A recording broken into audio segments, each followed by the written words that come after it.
उत्तर प्रदेश की मिल्कीपुर विधानसभा सीट पर भी होना है उपचुनाव और उससे पहले ही बयानों का सिलसिला भी शुरू हो गया है। समाजवादी पार्टी के सांसद हैं वीरेंद्र सिंह, वो तो कह रहे हैं कि अखिलेश यादव और भगवान कृष्ण का डीएनए एक था और इसी वजह से कौरवों को हराएंगे, इस तरीके के बयान दे रहे हैं। मुख्तार अब्बास नकवी साहब हमारे साथ में है। सर, अखिलेश यादव और भगवान कृष्ण का डीएनए एक है, वीरेंद्र सिंह कह रहे हैं। कृष्ण जी की विरासत लेकर के किस आगे बढ़ना चलना एक बात है, लेकिन जो है वो इस तरह की सामंती सियासत, सुल्तानी सियासत करना जो है वो दूसरी बात है।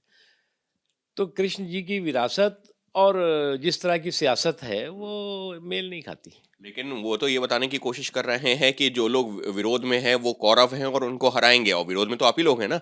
देखो, ऐसा है कि अभी इस ये कहने के बाद जो है वो कई बार आप जो है वो हारेंगे, चौतरफा चारों खाने चित होंगे। और मैं मानता हूँ कि जो 27 का चुनावी चौपाल है उस पे भी जो है वो चारों खाने चित होने वाले हैं ये लोग। देखिए, सबके बीच में जो है सपा ने मिल्कीपुर उपचुनाव में सभी वोटिंग सेंटर्स की वेबकास्टिंग की भी मांग उठाई है कि वेबकास्टिंग होनी चाहिए। देखिए, मुझे लगता है निष्पक्ष ढंग से सभी मतदाता अपने मताधिकार का इस्तेमाल करेंगे। इसकी चिंता जो है वो चुनाव आयोग करेगा। और मुझे लगता है कि अभी से जो है वो आप हार का हाहाकार क्यों कर रहे हैं? क्या आपको एहसास इस बात का हो गया है क्या कि यहाँ भी आपका सुपड़ा साफ होगा? सर, इस सब के बीच में एक महत्वपूर्ण मुद्दा सामने आया है। संभल में जो 1978 में दंगे हुए थे उनकी दोबारा जांच होगी, क्योंकि जो खुद मुख्यमंत्री ने कहा कि वहां पर जो कई सारे ऐसे तथ्य थे जिनको छुपाए गए। देखिए, इस देश में कांग्रेस के समय में लगभग 5,000 से ज़्यादा बड़े सांप्रदायिक दंगों का इतिहास रहा है। आपको भागलपुर याद होगा, आपको भिवंडी याद होगा, आपका मलियाना याद होगा, आपको मालेगांव याद होगा, लंबी श्रृंखला है। और सन 84 का जो है वो दिल्ली का जो है वो कत्लेआम, सिख भाइयों और बहनों का कत्लेआम, ये सभी को याद है। तो बात निकलेगी तो फिर दूर तलक जाएगी।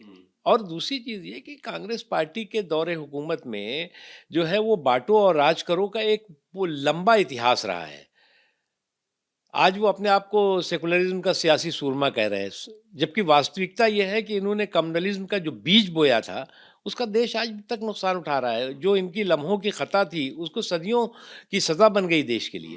लेकिन सर, जिस समय वो जो मुख्यमंत्री ने ये जांच की बात कही है, मिल्कीपुर विधानसभा का उपचुनाव है, कहा यह जा रहा है कि देखिए मिल्कीपुर में जो उपचुनाव होना है उससे पहले इस तरीके का संभल कम। भाई, ऐसा है कि दंगाई हों, बाहुबली हों, बकैत हों, तो दंगाइयों की कुटाई, बलवाइयों की ठुकाई समाज के सौहार्द और सुरक्षा की भलाई के लिए ज़रूरी है। इसके लिए चुनाव ना हो से क्या मतलब है? इसको चुनाव से जोड़कर नहीं देखना चाहिए, साफ तौर पर कहना है मुख्तार अब्बास नकवी जी का। सहयोगी कैमरा पर्सन मेहरबान सिंह के साथ Ankit Gupta, ABP News, Delhi. For exclusive and insightful videos, subscribe to our new channel ABP Live Premium.